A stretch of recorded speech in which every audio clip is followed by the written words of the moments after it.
Eh bien, bonjour à tous, merci à toutes et tous d'être présents aujourd'hui. C'est un moment important pour notre campagne que l'inauguration de notre local. C'est un moment important parce que ça vient à la suite de différentes étapes qui construisent notre campagne. Le local des campagnes, c'est le lieu où on se retrouve pour discuter, pour échanger. C'est le lieu où il faudra être le soir du premier tour. Mais par contre, c'est pas là qu'on sera le soir du second tour, puisque nous serons là-bas, à l'hôtel de ville. Merci à tous les deux d'être là. Évidemment, votre soutien et votre engagement nous obligent. Votre présence ici est un signal. C'est le signal que lorsque la gauche, elle est rassemblée, elle est exigeante et déterminée, elle gagne. Et à Cugnot, c'est aussi ce que nous allons démontrer, que quand nous sommes unis, ensemble et déterminés, nous gagnons.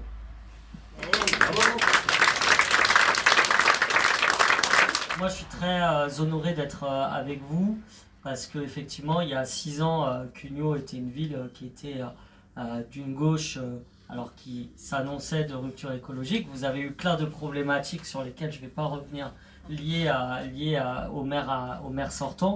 Mais je tiens à dire aussi qu'il y avait dedans des élus, dont Dorine et d'autres, qui ont tenu la ligne pendant ces 6 années dans un contexte très compliqué, parce que quand ça arrive, c'est des circonstances quand même assez extraordinaires ou exceptionnelles qui ne rendent pas la tâche facile. Et je suis très heureux de voir que 6 ans après, il y a un groupe déterminé pour enfin porter cette ligne, y compris à sa tête avec Frédéric, et qui va être très important aussi au niveau métropolitain. Parce que nous, notre ambition, c'est d'avoir une bifurcation écologique qui s'applique dans les politiques publiques à l'échelle de Toulouse, à l'échelle de Cugnot, mais aussi à l'échelle de la métropole. Et pour cela, on va avoir besoin de gens qui sont convaincus de la chose. Puis dire aussi que quand je suis entré, j'ai regardé la première mesure, création d'une piscine d'été, et je trouve ça vraiment percutant et que ça a tout son sens à tous les niveaux. Au niveau social, parce que beaucoup de gens, quand on regarde Toulouse, beaucoup de gens, enfin certaines personnes surtout, peuvent avoir des piscines privées, mais beaucoup de gens n'ont pas accès à l'eau l'été, soit à Toulouse ou dans son agglomération et ici à Cugnot. Et c'est un enjeu aujourd'hui qui va devenir de plus en plus important avec les effets du dérèglement climatique et les vagues de chaleur qu'on va subir.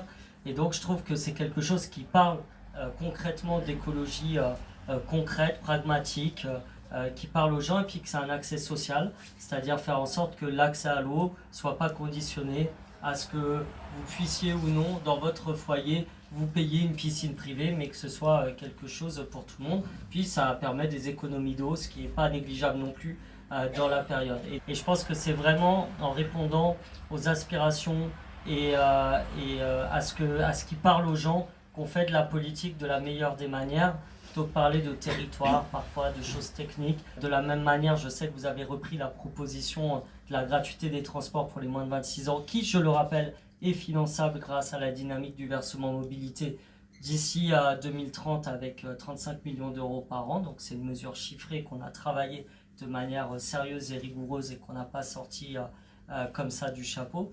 Et je pense que on fait aussi de la politique pour ça, pour améliorer le quotidien des gens, mais aussi pour leur donner une vision. Et je pense que c'est une vision qu'on partage tous, c'est celle de la planification écologique, c'est-à-dire faire de la métropole de Toulouse et de toutes les villes qui la composent des modèles de la planification écologique, et qu'on atteigne un certain nombre d'objectifs d'ici 2040. Quel plaisir de vous retrouver et de se retrouver à Cugnot. Et je ne le dis pas, je le dis sincèrement, vraiment.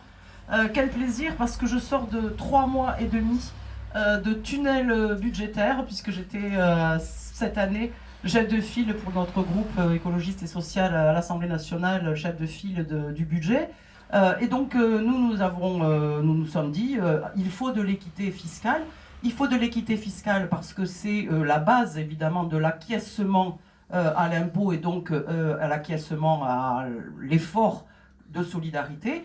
Et il faut aussi de l'équité fiscale et des recettes fiscales, parce que nos collectivités ont besoin de cet argent, et cet argent, il faut qu'il vienne par la solidarité nationale. Les collectivités en ont besoin, et qu'est-ce qui s'est passé avec ce budget ? Par exemple, le fonds vert qui était l'an dernier de 2,5 milliards, a été porté par la loi de finances, le projet de loi de finances 2026 à 400 millions, mais grâce à des négociations avec certains qui ont négocié jusqu'à la dernière minute le budget, eh bien ça a été augmenté de 200 millions, c'est-à-dire donc de 600, c'est parti à 800 au lieu de 2,5 milliards. Donc il en manque. La prime rénov qui est importante pour nos collectivités et pour les passoires thermiques et qui touche particulièrement ceux qui sont les plus précaires, eh bien la prime rénov, figurez-vous que l'an dernier, ils se sont aperçus qu'il y avait une fraude massive en matière de prime rénov et donc ils ont coupé le robinet. Si on dit que l'on est écologiste, on est écologiste budgétairement, on est écologiste sur les transports, on est écologiste sur les services publics, on est écologiste sur une piscine, parce qu'une piscine, c'est effectivement le droit aux vacances pour ceux qui ne peuvent pas partir en vacances. Et si on est écologiste, on vote pour qu'Union osons ensemble. Voilà. Ouais.